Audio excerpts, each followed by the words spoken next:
Stauch, Gannons Father, capital Father. Last name Stauch, Stauch.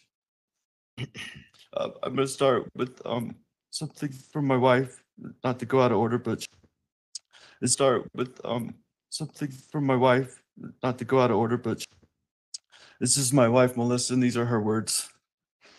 Some may say or think that I wouldn't be here if it weren't for Tisha. In part, that may be accurate, and I would be okay with that, because then Gannon would still be here. I too know the pain of losing a child, and there is no greater pain. We are now lifelong grief partners, as this is a lifelong journey of pain with two sons waiting for us in heaven.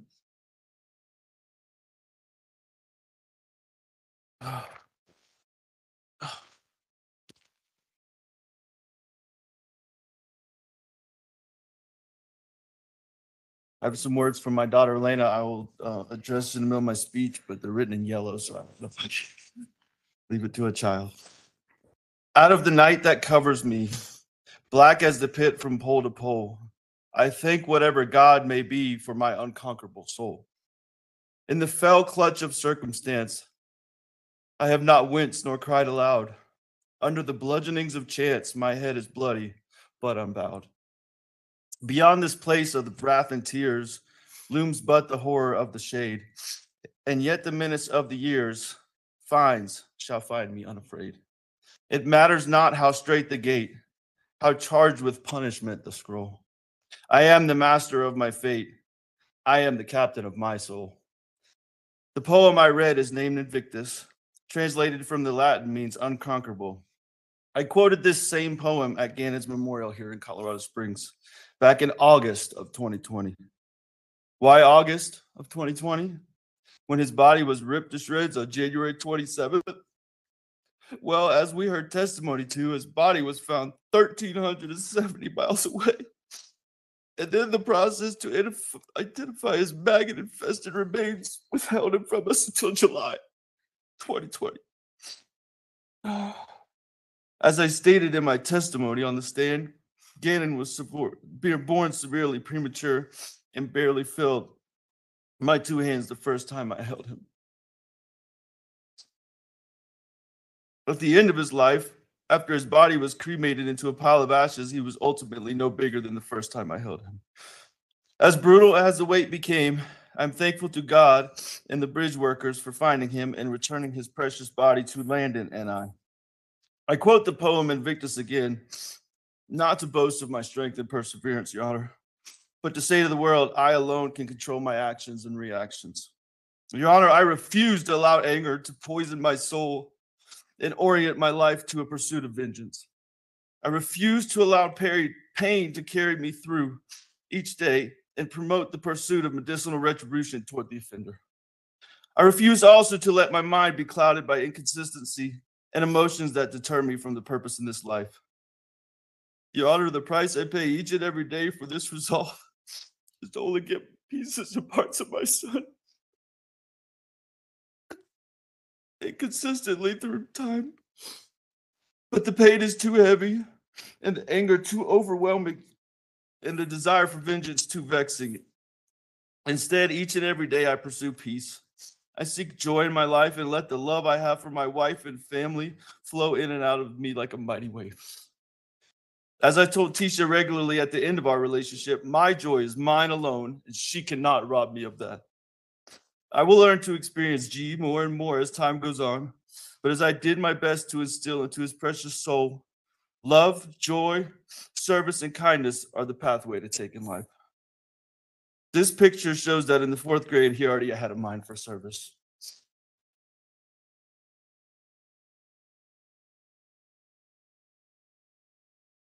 Throughout these past 3 years since Gannon was beaten and drugged, carved up, shot at point-blank range, and discarded like yesterday's garbage, I've encountered many people that would figuratively do the same to me. I've been questioned, compared as Tisha did to my abusive father, and ridiculed for my approach to finding Gannon. I hope now that the world has seen that I was assigned the most arduous task of finding Gannon in the only place that was possible for him to have been in the mind of a killer.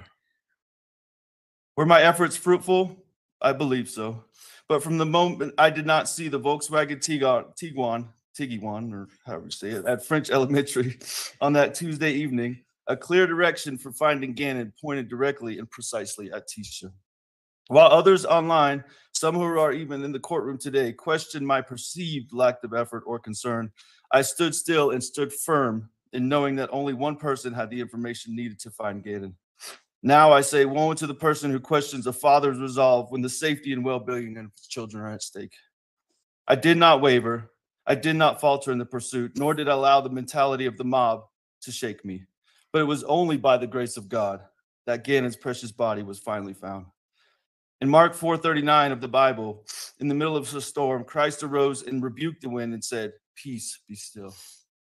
In times of trial in my life, from seeing my father being taken away in handcuffs, to seeing that sweet 1 pound, 6 ounce baby boy for my firstborn son being put into a Ziploc bag after he was born to help regulate his body temperature, and now searching for and never finding my son again, I have but one choice, and that is the times of trial and tribulation to have that peace and be still. As I alluded to previously, that stillness does provide an easy target for many who do not understand peace, hope, and even faith. Some, including Tisha, feasted on my stillness, attacked, and yes, left several scars. One of these scars comes in the form of the financial and residential ruin that began in the early days of this ordeal. I'm just going to skip this part because I don't want to make this any more about me. I'm not seeking any restitution, Your Honor. For the $1.50 a month I receive from the defendant, Tisha, would just keep me connected to her for the rest of my life, and I don't want that. So absolutely no restitution, Your Honor. The murderer of which I speak was not always such. When I met Tisha, she was beautiful, extremely intelligent, as many have testified to, and a seemingly successful woman. A far cry from the nappy-headed, murderous, narcissistic, and arrogantly flippant human being that sits in our midst today. Having a background in teaching, social work, higher education, certified babysitting, and endless amount of credentials, that should render one trustworthy when it relates to the safety of children. However, although she remains too much a coward to state the facts of what she did to Gannon, too much a lily-livered, self-centered, pathological liar to ask for forgiveness, and too much the facade of one who actually cares for others to have taken her frustration out on an adult or one who could defend themselves, she will one day give an account through her words or through her time. Sending pictures of Gannon sleeping to Landon and I was telling, as the boy looked pale and absent of the energies that so defined him. This is what a happy, healthy little boy looks like when he's sleeping in the next picture. That's what a little boy sleeping looks like. These pictures on the screen are of a happy, healthy little boy that's sleeping sweetly, healthily where he lay. The impact Tisha had as a result of this heinous crime stretches far wider and far deeper than I could depict through my statement today. 2 other people torn to pieces as a result of this are Gannon's sister, Lena, and Harley. Speaking of Harley, I feel as though I've lost 2 children as a result of this tragedy, one of which I will never see on this earth again, and the other which I do not know if a relationship can be salvaged with. Now for Lena. The video you saw as submitted in evidence, her bebopping down the street, is actually an excellent depiction of Lena and her happiness and her joy in life. She is very loving, trusting, and at times way too social. Normally, you might be concerned by your little girl talking to the utility guy working in the front yard, but in this case, it was the inside of her own home that was of grave concern. Nonetheless, her loss, Lena's loss, is like none I can even imagine. She lost her big brother, her only brother at the time. I still do not know if she has fully processed or fully understands the gravity of the situation, but regardless has pressed forward and is thriving as best as she can. I am so proud of her. And these are her words. Once again, they're in yellow, so I'll do the best I can. And this is what I asked her if she wanted to say anything to Tisha, and this is what she said in her sweetest mind that she has. That you do not do that to people, especially your stepkids. And that it is never all right to do these things. How sweeter of a response can you get? Now for my precious, premature firstborn son, Gannon. I never in my wildest dreams would have ever thought you'd be in danger, buddy, or I know I wouldn't have not left you at home with what turned out to be your murderer and the last person to ever see you on this earth. I'm so sorry.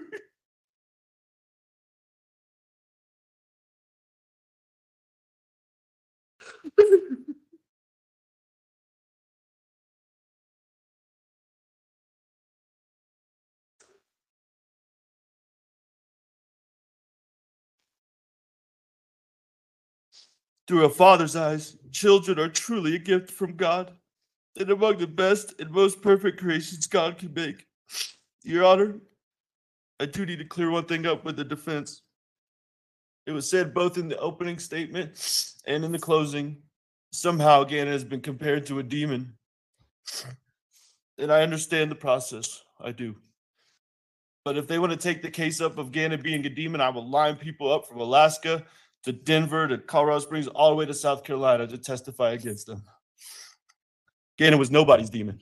I don't care how much anyone was abused or anything. He was not anyone's demon.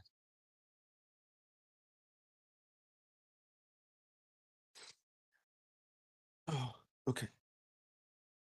Gannon was truly my buddy. Very recently, before he died, the most alarming thing he did was call me dad. Up until age 10 or 11, I was daddy. But in the last months of his life, I was just dad. A signal that he was coming into those junior high, pre-teenage years. Another amazing thing that is he finally started asking me regularly to play ball with him. He was never too much into sports for most of his life, but that last 6 to 9 months, he really started enjoying playing ball. Some of the most memorable times were him running little 5-yard football routes in the street in front of our house. Most of the time he dropped the ball, but he kept asking, let's do it again. I almost had it that time, Daddy. Oh, and that Nintendo Switch. One of the most difficult pieces of evidence to give up was his Nintendo, because that probably has the most of him on it. Knowing I may never see that again is truly devastating. For him, many of his games were not just games, but a challenge to overcome, as I made him beat specific games before I would buy him the next one. I remember not long before he died, him beating the old school Zelda game he had. As he felt he was getting close to beating the final monster, he paused it, ran upstairs, and we said final monster. He paused it, ran upstairs, and we sat at the kitchen island, and he beat it right there together with me. He was as excited as I ever saw him. With all of that and all of the pain of only being able to see him play through the one YouTube video he was able to make, which I'm about to play, I can sleep in peace at night because the father I am and the son he is was culminated as always in our final embrace as he ran out of arms and downstairs to watch Pokemon, I in his heart and he in mine. If we could try to play that video, just maybe the first 10 or 15 seconds of it. Hey guys, and today I'm about to play some Sonic Maniac. Alright, let's zoom in. And yes, cameraman is right here. Durpa Star White Gaming. And yes, sign up for our channels. We're going to be doing a lot of these together. Give a shout out to him, his channel, Freedom. Thank you. I was one of the many he hoped to make and the only one he was actually able to make.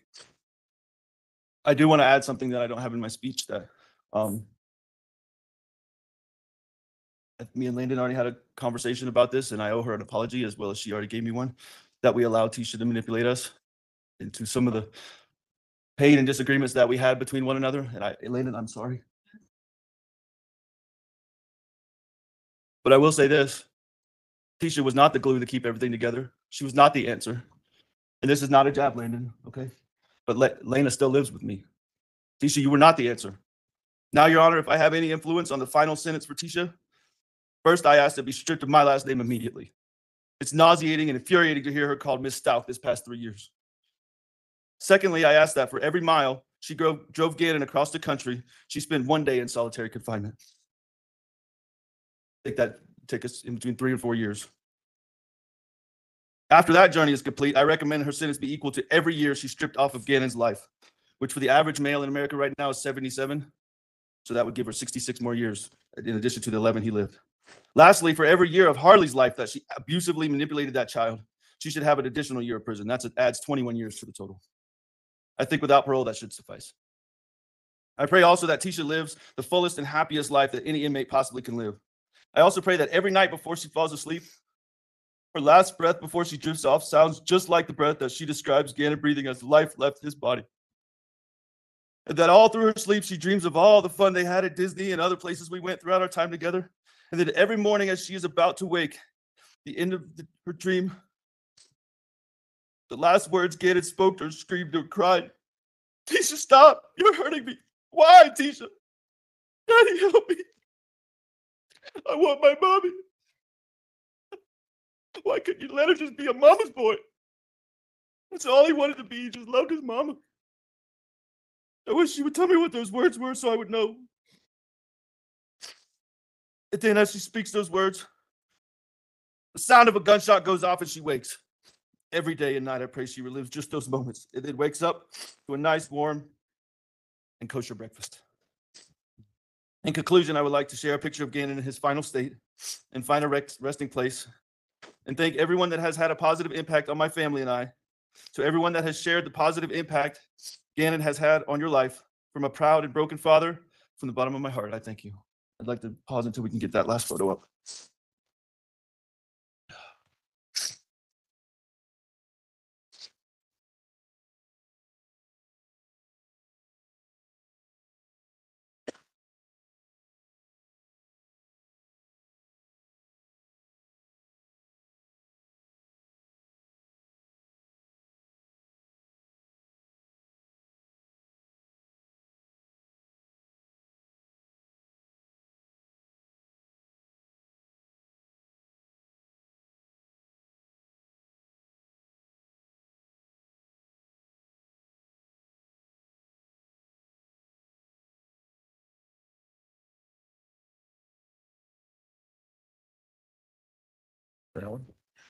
I think that concludes the comments from family.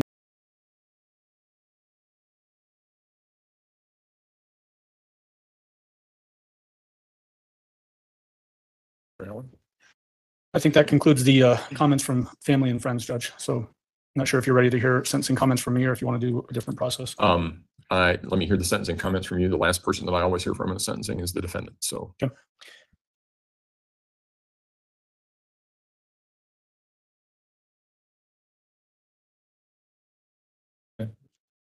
Obviously, Mr. Stauch is not asking for any restitution, but there may be some that we want to submit. So I'd ask the court to keep that open. Well, based on the new case regarding timelines, I'm going to give you 49 days to submit an order. Thank you. If there is an objection, you'll need to file the objection within 14 days after that. And that'll give us all right. So 49 days, 14 if there's an objection, and if there is, we'll have a hearing. Okay, thank you, Judge.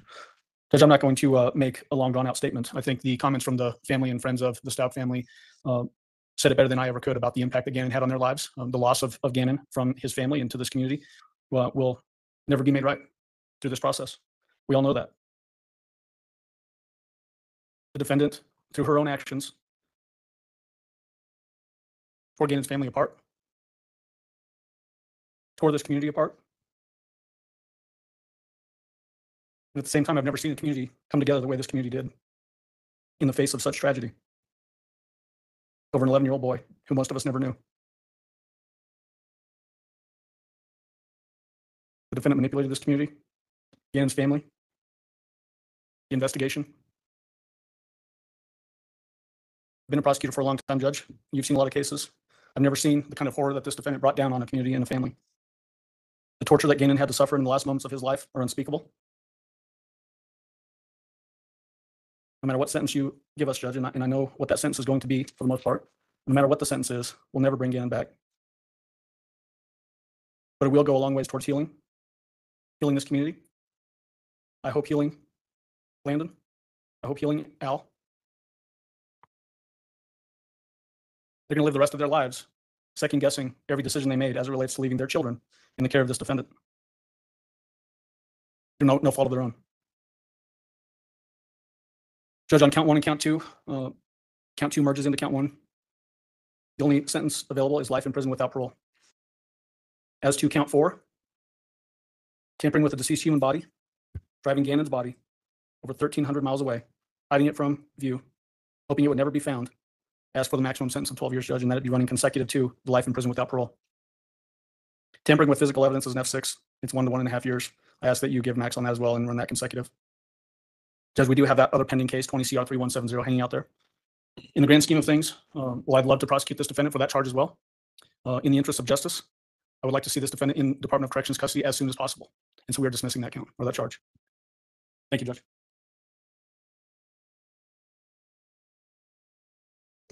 All right, at this point in time, the defense has an opportunity to present statements in mitigation. Mr. Tellini? It's now on the council. I don't have recess confinement for staff, so that she ordered that she like cheating. Give me an order. Yes, sir. Okay. And Ms. Stauch, I heard what your attorney had to say, but I need to hear it from you. You have a right to address the court at this point in time regarding any matter that you want me to consider for sentencing. Do you have anything that you wish for me to consider, ma'am? All right.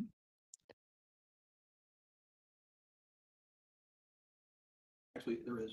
Go ahead. Consider this or request to admit, like to request for proof places in San Carlos. I don't have the ability to do that. DOC determines where its inmates go, and I'm not going to make a recommendation one way or the other. And I'm going to apologize before I do this. I've heard a lot. I want to take about 10 minutes to put my thoughts in order. I'll come back with my sentencing at 3:25. All rise.